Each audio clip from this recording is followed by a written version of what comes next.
All right, this is about how the Italians got it on with the New York car, and the New York car got it on with the New York car in Beaumont, Texas. If you know, you know. If you don't know, you don't know. So I'm not going to get into too many names, but I'm going to let you know straight up off the top, you know what I mean, that this one is about, you know, Joey Salvatore Skinny Molino. All right, just so you know. Let's bring the intro in. Let's get this thing popping. All right?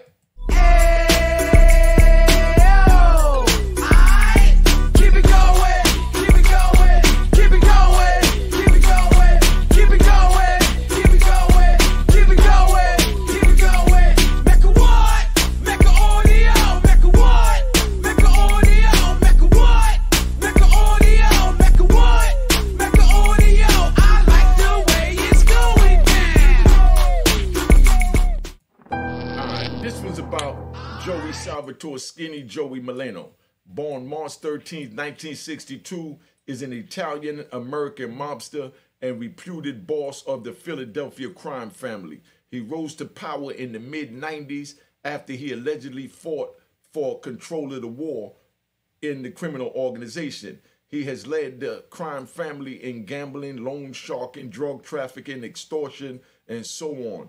In comparison to other traditional mob bosses who shunned the limelight, Molino has interacted regularly with the media and the public, often openly providing charity and hosting events to benefit indigent people in Philadelphia, drawing comparisons to the late New York crime boss John Gotti. Just so you understand, so you know what we're dealing with, you know what I mean?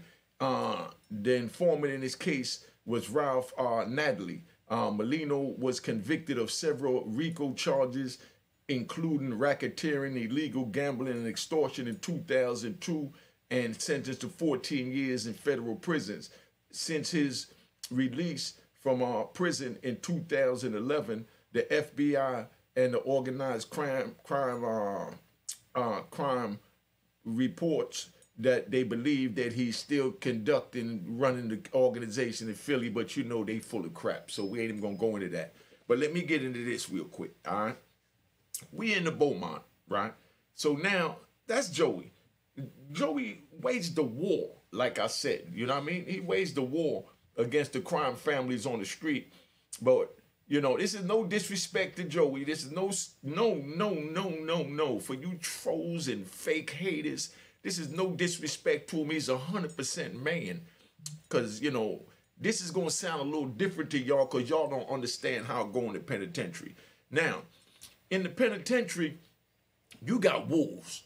You know what I mean? And you don't have your organization behind you, and you don't have your pistol behind you. You don't have your extended clip behind you. You don't have your switches behind you. You just got your heart and your gun, which is just shank. You know, Banky Pound called it the Bethlehem. So whatever title you want to put on it, that's what it is. But anyway, so we in the joint, and it was a Brooklyn homie that was pushing up on him. You know, and this is ironic, and that's why I don't want y'all to take it the wrong way. I'm just reporting facts that went down, and plenty of people already know this because this is public information if you was in a prison, you know. My man from Brooklyn was extorting Joey, you know what I mean? He was putting the press on Joey on the inside. Joey had 14 years. My man had like 14 life sentences, so he had nothing to lose. Joey had a lot to lose. So Joey had to think what he was going to do, how he was going to do it, and how he was going to deal with this, you know, press game that the homie was putting on him. So the homie started putting the press on him. Y'all put in the comments what y'all think about this, because I know everybody's going to be a tough gangster that they wouldn't go for it. So let's get this in the comments. Joey was sitting there, and the homie went up to him and told him straight up, yo, you got to send me X amount of dollars. Here go the Western Union information, you know? So Joey sent the money, you know what I mean, to keep the peace down, because he figured he only doing 14 years. What the dude asking for to the Brooklyn homie is a lot. To Joey, it wasn't nothing but crumbs, like morsels off a table. So he figured it'd be easy, just give him the little morsels and let him go about his business. So as he's doing that, you know, dude come back again right after he sent that and told him, yo, I need this also. Because, you know, he got his wolves that's around him, and he's like, oh, man, you got a sweet one. I'm trying to get in on that. So they went to him and gave him another email, another address to send some money to, you know. So he sends the money, you know. So after a while, he gets tired of this, you know. So he goes to the New York, you know, homie that, you know, was running the Queen's car. I ain't gonna say no names, you know, right? He go to the homie that's running the Queen's car, Joe and his people, and he tells them straight up, he's like, yo, your man putting the press on me. I mean, I don't mind giving him a couple of dollars, but I mean, you know, he pushing too hard. We just sent him something. He came back, you know, 2 days right after that and asked for something else. Then the day after that, asked for something else. It's like, yo, he leaning too heavy now. You know what I mean? Because now it feels like an extortion instead of, you know, a soft press. You know, because some people feel better with a soft press than a hard press. I broke down to you what a soft press and a hard press is, so y'all put in the comments if you remember. So dude came and he talking to the Queen's homie, and he tells him like, yo, talk to your man, da da da. So the Queen's homie tells him straight up, he said, look, you know, he not with us, you know, they doing their own thing. They got nothing to do with me and my car, you know. So Joey and them say, oh, so it's all right for us to move on him? Because like I said, Joey's no coward. Let's get that straight. You know what I mean? He's no coward. He's just trying to, you know, maneuver his way through his 14-year sentence. So when dude told him that he ain't got nothing to do with it, Joey went and gave a big Indian dude. Dude was big and brolic, like Bolo, if you ever seen the Chinese movies, like Lou Ferrigno, like one of those big, whatever you call the modern day muscle building dudes that be winning the muscle building contest. That's who he goes to. So Joey goes to him and he gives him a couple of grand and he tell him, yo, I want you to hit the black dude from New York. Because, you know, he already talked to, you know, the Queen's homie and figured that everything was good. That, you know, the Queen's homie said that dude on his own, that it's not going to be a repercussion. Because you got to remember, you know, just to keep it 100 so y'all understand how this thing go in the feds, you got the Italians is maybe 5 of them on the compound. You know what I mean? Every other car got over 100, you know what I mean, on the compound. So they outnumbered. So when dude decided to put the press on him, he figured that we outnumbered. I give him the little crumbs, I keep the peace. Me and my little 5 people stay here and we keep eating pasta and living good. And I just knocked this little 14-year sentence out. So as he's doing that, you know, dude goes to the homie from Queens, and the homie from Queens tell him, y'all, you can do what you want. In prison, that's called a green light. So he green lighted the hit that whatever you do with him, we're not going to get involved, you know? So he pays the big brolic dude, you know, the Indian Native American, pays the big Native American, you know, a couple of grand. He goes up in the cell. They call the Brooklyn homie up in the cell and tell him, yo, we need to holler at you. The Brooklyn homie goes in the cell. When he goes in the cell, as soon as he goes in there, the big dude, he's scared to death, you know what I mean? Because the New York homie, he puts his work in, you know, the Brooklyn homie. Big shout out to Brooklyn. Big shout out to Brooklyn. All right, calm down. So big shout out to Brooklyn. So the Brooklyn homie got him scared to death because they done seen his knife working. He know he about his business. So they call dude in the cell. When dude goes in the cell, the Native American pushes the knife in his chest and stabs him in his chest. The Brooklyn homie so official, he pulled the knife out of his chest and went and chased the big Native American. He chased him down the stairs, but just when he got down the stairs from pulling the knife out, losing the blood, running down the stairs, by the time he got to the bottom of the stairs and he cocked the knife back, he passed out. Boom. So now when he falls out, he didn't get the Native American, you know, but you got all the Italians around, so they saw that a Native American, another race, stabbed a homie. So now everybody gets involved, Brooklyn and Queens and everybody. But mind you, when, you know, Joey went to the Queens homie told him it was all right. You know what I mean? He had the green light. But now nobody else knew about this but the Queens homie. And first of all, we never, gunshots to that. We never greenlight another race doing anything to anybody in our race, period. It don't matter if you from West Bubba Hump, you know what I mean? It don't matter if you from Louisiana, North Carolina, Tennessee, Chicago, California, New York. If it's a race joint, we all back each other as blacks. You know what I mean? And that's the way we come together. So all we saw was a Native American stab a black dude. And we're like, whoa, something ain't right, you know?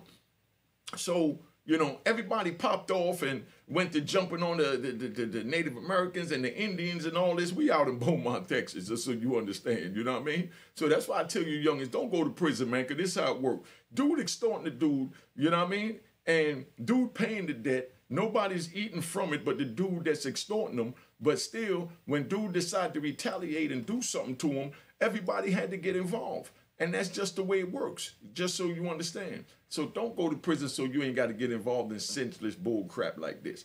But anyway, so now they taking the homie out. The homie going out on a stretcher and they locked the big Indian up. So the people, you know, when they hit the deuces, the yard shut down. And see how the units is behind me? Everybody in the units, they know what happened. The yard don't know what happened. They walking the homie by. When they walking the homie by on the stretcher, the homie leads up and he talks in code and he lets them know that it was the Italians. So once he said it was the Italians, all the homies went to pop. Right in the yard, they start jumping on the Italians in the yard. The Italians fighting back. You know what I mean? They open a move. Dudes go back in the unit. Every unit start jumping on the Italians. So now it's New York against the Italians because they stabbed one of the New York homies, bottom line. They don't know that it's because of extortion or what it is. It don't matter what it's about. They're still going to roll with them. That's the way it works. So pay attention. I'm giving y'all game that's supposed to be sold, not told. This is a gangsters channel, man. You know what I mean? So let's get this right. Let's get the announcement going on. I'm the red check, not the orange, the red check on the Cash App. Special announcement, man. This is what my Cash App look like. It must have that green checkered box to the right of my name. No picture of me, none of that. This is exactly what my Cash App look like. Once you put in unique Mecca Hall and you get ready to send it, it must have that green checkered box. Let's get this thing going. All right?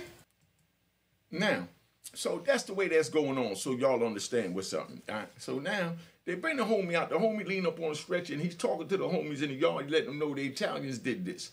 You know, so now it's an all-out war. You know, the same type of war that, you know, Joey Salvatore, Skinny Joey Molino, you know, Molino, let me say his name right, you know what I mean? Because he's a straight up man, so you got to get his props. You know, that he was doing on the street is the same thing that he finds himself in the prison, but with the blacks from New York. So now, they go in the unit, and they get to popping off. They stabbing each other. Everybody's stabbing up each other. The Italians stabbing at the black dudes. You know, the black dudes stabbing the Italians. It's a full-blown, you know, brawl in all the units because right now, it don't matter, you know, if you're Italian, you're going to get it. If you're from New York, you're going to get it. You can't pick a side and say that ain't got nothing to do with me. I ain't got nothing to do with it, even though I'm from New York or even though I'm Italian. It don't work that way. So everything went up in smoke. So while they in there, they fighting and they pushing the knives and they carrying on. So they locks them up and they put them in the shoe. So when they go in the shoe, you know, and in matter of fact, right before they went in the shoe, in Joey's unit, Joey told, you know, the homies that was coming at the Italians, say, hold on, I checked with your homie. Your homie said it was all right that he wasn't a part of you. But dudes kept pushing it like the homie said. So now they furious that he even threw the homie name in it. So they lock everybody up, everybody going to shoot. The homies talking to the Italians, and the Italians is letting them know that Joey went through protocol. He went and hollered at New York call. He told them what time it was. Dude was putting the press on him. It was leaning a little too hard. He didn't mind giving him the little crumbs that he was giving him. But then now, he kept coming and coming and coming. And, you know, dude decided to fight back, even though their numbers wasn't strong enough. Because, like I said, it's only like a handful of them in the prison. So being that this joint jumped off, you know, he had to make sure that, you know, he wasn't walking into a slaughter. You know what I mean? Me and myself, my dumb ass, I would have walked in the slaughter. I don't care if it's 5 of us or whatever, because I'm going to move by myself. And whoever out the other 4 want to move, going to move. If they don't move, I'm not mad at nobody. That's just me. But Joey wanted to go through the protocol, so he did the protocol and hollered at what he thought was the chain of command. So now when it comes out in the shoe, all the Brooklyn dudes is mad that the Queens dude gave a green light for an Italian to stab a Brooklyn dude. How you gonna do something from Brooklyn and not get punished? Big shout out again to Brooklyn. Big shout out. Calm down, relax. So, you know what I mean? And I got to give a gunshot. Got to give 3 gunshots. Got to give 3 gunshot salute to Brooklyn. You know, because Brooklyn kept it 100. So now Brooklyn got in their body like, nah, Queens dude can't do that. Can't nobody do that. You know what I mean? It's a Brooklyn homie. So now when they do that, now Brooklyn and Queens get in it. You know, because the Queens dude, he had a lot of power and he had a lot of people around him because he getting the pack, he making sure everybody eating on the compound and everybody selling dope, going to the commissary, doing what they got to do. Da-da-da-da. Like I said, no names mentioned, so you fake-ass troll niggas to your face. You know what I mean? So that's how I feel about you trolls. Now, let's go. You know, I hate you as much as I hate, I'm going to say it again, niggas that wear flip-flops in public. Stop the flip-flops in public. Stop the flip-flops in public. Now, so it became a war with Brooklyn and Queens brothers, you know, over this, you know, extortion move on Joey Molino, you know. But like I said, for the record, Joey is no coward. Let's get that right. So you fake trolls and dudes in the comments thinking you'll do something different. What you gonna do when you got 100 black dudes with knives that just came off the street, off the crack era, that's pushing up on you and it's only 5 of you? You know, I seen the biggest dudes. I might even tell you that story later. If you want to know about that story, put in the comment. I seen a dude from New York that was a cold gangster on the street and was a gangster in the penitentiary. But he wound up out in Victorville, California. And when he got in Victorville, California, it was only, you know, him and, you know, the 20, 30 New York dudes was there, and he was hot. You know what I mean? Yeah, a rat. You know what I mean? So when he got there, the New York dudes told him, nah, they might have allowed you to live in the other jail, but we're not allowing you to live here with us because we have no rats amongst us because we have no cheese to feed you. So he told him, either you go up top and shake that gate willingly, or we're going to stab you up and airlift you out of here, you know? So homeboy agreed to go up willingly, and then dude said, nah, we got to put some holes in and make a statement that we're not taking that in Victorville Penitentiary Yard in California with the New York car. So they went to chasing him to stab him, and you got this big dude, 6'6", 320 pounds, black belt, he running up the compound. I ain't got to say no names. If you're official, you know who I'm talking about. If you're not official, you don't know, don't even trip. Just enjoy the ride, because that's all I'm doing is riding. So now he shoots in the joint, and he runs up to the lieutenant office to go check in with a handful of dudes chasing him with their big-ass swords behind him. So he goes and check in. Let me go back to Joey Molino. So now we in the hole, and Brooklyn and Queens is going at it. They going at it hard. You know what I mean? It's like they start letting a few of them out after they whittle out what was going down, and as they let them out, now, you know, it's mad tension, and they're stabbing each other every chance they get. Then they let out one of the homies, you know, from Queens that was like, you know, God. You know what I mean? When it come to pushing that knife in the prison system. You know what I mean? He's God when it comes to pushing that knife. Drama, extortion, robbery. He's doing all of that in the prison. That's what he did on the street. There ain't nothing changed. But now when he come out the hole, he been in the hole 6 months, so he come out and he feel it was wrong that went down, so he trying to talk for his homie. So while he's trying to talk for his homie, you know what I mean, that caught the shot, the other Brooklyn dudes, because he from Queens, the other Brooklyn dudes peek what's going on. So when they peek what's going on, they like, nah. You know what I mean?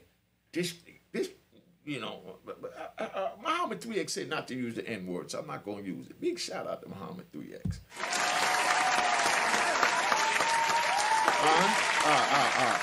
Relax. So we going to say this trigger. That's what we going to call him from now on. So, you know, this trigger ain't about, he's nothing nice. So every time they see this trigger, they like, nah, hold up. You know, he pushes knife, he's aggressive, you know what I mean? He's robbing, he's extorting. So when he come out the hole and he's holding down the Queens homie that sanctioned the hit, he's like, nah. They went and they sent a couple of hitters over there to go get at him. You know what I mean? They couldn't send one because he would have came back in a body bag. So they sent a couple of hitters over there to go get at him. But the Queens homie that came out, you know, the gorilla, he's trying to talk, you know, peace with them. But they're not expecting that to come out of his mouth because it's always aggression and violence. So they went right to put a move on him because they think that, you know, he bucking and he talking strong. So they went to going at it, and they had a night fight in the yard, and brother lost his life in the yard. Just so you see how serious it is. All this true story. I ain't got to say no names. You know what I mean? The brothers that don't know, the fake niggas, excuse me, the fake triggers that don't know, y'all go ahead and put in the comments and y'all guess. But, you know, I leave the names out. I just wanted to give the message to the youth so they understand that even a big mafia boss, you know, or alleged mafia boss, like, you know, Joey Salvatore, Skinny Joey Molino, you know what I mean, could have issues in the prison, could be extorted, could be put in a situation to have to kill or be killed. The man at 14 years decided to let it ride. Y'all put in the comments what y'all would do. You got 14 years, dude extorting you, telling him he wants you to send your money to his family. You know what I mean? Or, you know, he gonna stab you, you're gonna have to stab him, and you're gonna run your time up. Would you spend the money? Or would you fight? So you fake gangsters, this is your chance to talk. All right? So now they come out and, you know, the homie lost his life in the battle. You know, he wound up getting stabbed in the chest, you know, and fell out and died in the middle of the Beaumont Penitentiary yard. All this true story. I know this sounds crazy to you. Or, as a matter of fact, reach out. Let me see. Reach out to Irv Gotti and them and let them know that them little joints they doing, I like it. They entertaining. What they call that joint that they had on BET, Tales from the Hood or something. You know what I mean? Tell them to get with me and we're going to put together something with a big, you know, penitentiary. You know what I mean? So they understand how real this is. So one of the homies lost his life in the yard doing this struggle, you know, by another one of the homies. You understand? And all that was behind, you know, him extorting, you know, alleged mob boss Joey Molino. You know? So I'm not going to be here much longer because I want to keep it to the point because I know we're going to have the trolls and the haters trying to say something. I just want to know what it is. But I want to say this, man. You know what I mean? It's not a lot of Italians in the prison system, especially in the penitentiary, because most of them go to the lower security. But when they get in the pen, they outnumbered. You know what I mean? So, yes, you know, I'm saying it for the record. It's not to disrespect them. They pay like they weigh. You know what I mean? They pay like they weigh. I just jumped out the shop, seeing a little ash on my wrist. Let me get this thing right. You know what I mean? Yeah, all right. So now they pay like they weigh. That's what we call it in prison. You understand? I mean, I'm gonna tell y'all one about the Lewisburg prison system. You know, where I ran a phone where after 8 o'clock, dudes had to pay me a carton of cigarettes. You know what I mean? That cost $20. It's like $15, $20 for a carton at the time. But dudes had to pay me a carton of cigarettes after 8 o'clock to use the phone 15 minutes. So all you tough guys say, yeah, I wouldn't pay that little black old ass man no goddamn, you know what I mean, carton of cigarettes to use the phone. You know what I mean? Well, let's just thank you, you know, thank God that you wasn't in the system when I was in the system, or you don't go in the system now because you still have uniques in the system. You know, so that's what it is. But, you know, this one is about, you know what I mean, alleged mob boss Joey Molino. I just wanted to tap in and let you know that. But I'm going to say this about John Gotti. John Gotti grew up in East New York, man. He was straight New Yorker, and he wasn't going for nothing. You know what I mean? And that's why they put him in Marion. But I'm getting ready to tap out. Let me close out with this joint real quick because I just wanted to get this up to y'all this morning. Oh, and happy Memorial Day. Memorial Day, you know, that I'm celebrating is not, you know what I mean, only, you know what I mean, for the soldiers that fought for this country, because we definitely celebrate them. A round of applause to the soldiers that fought for this country. All right, relax, y'all. Okay, but Memorial Day to me is for the fallen soldiers that we lost. You know what I mean? John Gotti, you understand what I'm saying? My brother Peter, a.k.a. Khalif. My brother Tom Slaughter. My brother Jay from D.C. You understand what I'm saying? And, you know, brother Jimmy Fingers that got 6 life sentences in 300 years. Brother Ahmed that got 3 life sentences. You know, I mean, you know, these is our fallen soldiers that was involved in the war on drugs, you know. And our other fallen soldiers from the next generation after is, you know, our gangbangers. You know what I mean? You know, so I want to say, you know, a rest in peace and, you know, celebrating, and I know y'all ain't gonna like it, but I'm gonna keep it 100, man, because, you know, I already know what it's hitting on. You know, King Von, you know, FBG Duck, Tuka, you know what I mean? You know, the brothers that lost them, they lives in the war on the street with the gangs. The brothers that lost, you know, and that went to prison for the gangs. And the brothers that lost their life for, you know, for selling crack cocaine during the crack era that's still on the inside. You know, that's our Memorial Day. Keep that in mind. Remember, I'm the first one to tell you all that. You know what I mean? Because this is a war out here. And I'm letting y'all know ain't nothing sweet because they don't try and tell you the truth, keep the truth from you, hide it, and play those little games. I don't play those games. I give it to you raw 100. You know what I mean? I hope the mic is working right. I'm going to tap out, man. All right? So let me get this outro. Bang. Cheers, cheers, toast the crime, toast the crime, the crime, the crime, the crime. What?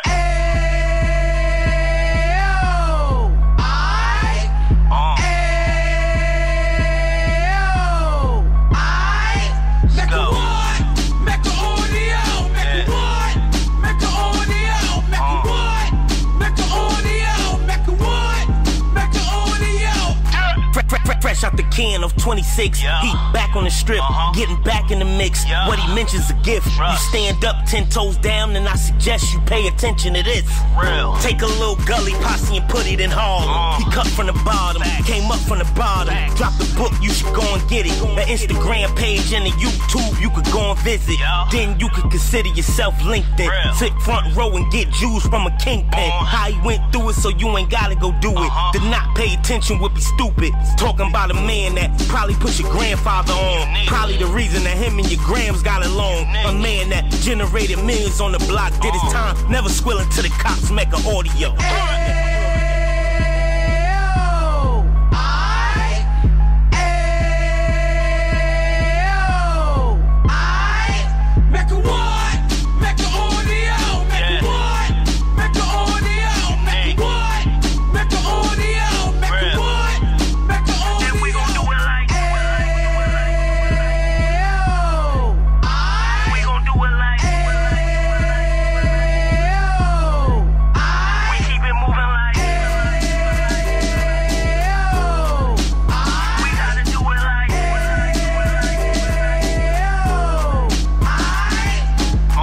Get it live like 2 G's in the 90s. Drop top beamer so shiny. I let shorty go, she was whining. Treat her like my past, she behind me. Spend a couple bands on the Dapper Dan. You be back again, getting green like a Packers fan. No cap, it's a roaring uptown. They be horn uptown, Dominican bust downs. Now we on the positive, we got a lot to give. Now he trying to stop the kids from being inoperative. So take heed, homie, lend a ear. He started in uptown, he gon' finish dead. But now it ain't about selling drugs, buying cars. It's about buying property to make the community yours. So we can give back to the youth them. Cause they the truth them. And bless up to all the road men.